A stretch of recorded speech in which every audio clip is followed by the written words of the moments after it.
রাজধানীতে মাদক বিরোধী অভিযানে গ্রেপ্তার ২২। গাজার জাতিসংঘের আশ্রয় কেন্দ্রে ইসরায়েলি হামলা, নিহত বেড়ে ৩৫। বাস্তবায়নই হবে বড় চ্যালেঞ্জ। বাজেট নিয়ে ডিসিসিআইয়ের প্রতিক্রিয়া। শুরুর চাপের পরও শক্ত পুঁজি পাকিস্তানের। আসসালামু আলাইকুম, আমি সাবরিনা শেরিন ত্রিনা। এই ছিল সংবাদের শিরোনামগুলো। এখন যাচ্ছি বিস্তারিত খবরে।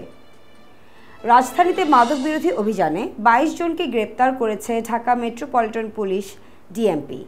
এই সময় তাদের কাছ থেকে ইয়াবা, গাঁজা সহ নানা ধরনের মাদকদ্রব্য জব্দ করা হয়।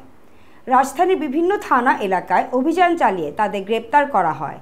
ডিএমপির মিডিয়া অ্যান্ড পাবলিক রিলেশনস বিভাগের অতিরিক্ত উপ কমিশনার এডিসি কে এন রায় নিয়তি জানান, গ্রেপ্তারদের কাছ থেকে ২,০২৭টি ইয়াবা ট্যাবলেট, ১৮০ গ্রাম হেরোইন, ১৯ কেজি ২০১ গ্রাম গাঁজা ও ২ বোতল বিদেশি মদ জব্দ করা হয়।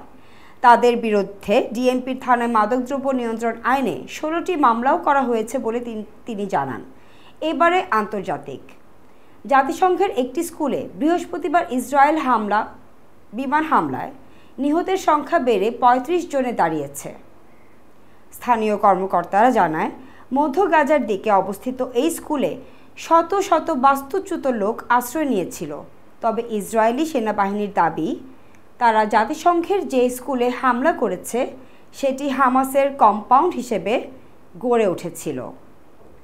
অন্যদিকে হামাসের মিডিয়া অফিস ইসরায়েলের এ হামলাকে বেপরোয়া হত্যাকাণ্ড বলে অভিযুক্ত করছে।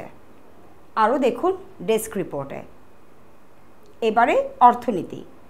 প্রস্তাবিত বাজেটে মোট দেশজ উৎপাদনের জিডিপি তুলনায় বাজেট ঘাটতির লক্ষ্যমাত্রা বেশ কমানো হয়েছে বলে দাবি জানায় Dhaka chamber of commerce and institute DCCI.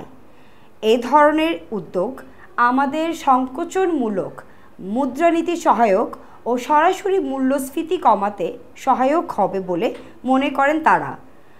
প্রস্তাবিত বাজেট বাস্তবায়নের অর্থনৈতিক ঘাটতি মেটাতে বেসরকারি খাতে ঋণ প্রবাহের ওপর বড় ধরনের চাপ তৈরি হবে, যা অর্থনৈতিক প্রবৃদ্ধির ওপরেও বড় ধরনের প্রভাব বিস্তার করবে বলে জানায় তারা। এবারে খেলার খবর। ক্রিকেট। ব্যাট করতে নেমে শুরুতেই চাপে পড়ে যায় পাকিস্তান। টি-20 বিশ্বকাপে নিজেদের প্রথম ম্যাচে যুক্তরাষ্ট্রকে ১৬০ রানের টার্গেট দেয় বাবর আজমের দল। পরে যুক্তরাষ্ট্রের বোলারদের তোপের মুখে দলীয় ২৬ রানে ৩ উইকেট হারায় তারা। এরপর বাবর আজম ও সাদব খানের ব্যাটে ঘুরে দাঁড়ায় তারা। তবে শেষের দিকে শাহিন আফ্রিদির আগ্রাসী ব্যাটিংয়ে শক্ত হাতে পুঁজি তুলে নেয় পাকিস্তান। আরও জানাচ্ছেন সাবিত সারওয়ার। এই ছিল এখনকার মতো দুপুরের সংবাদগুলো। পরবর্তী সংবাদের জন্য আমন্ত্রণ জানাচ্ছি। ধন্যবাদ সাথে থাকার জন্য।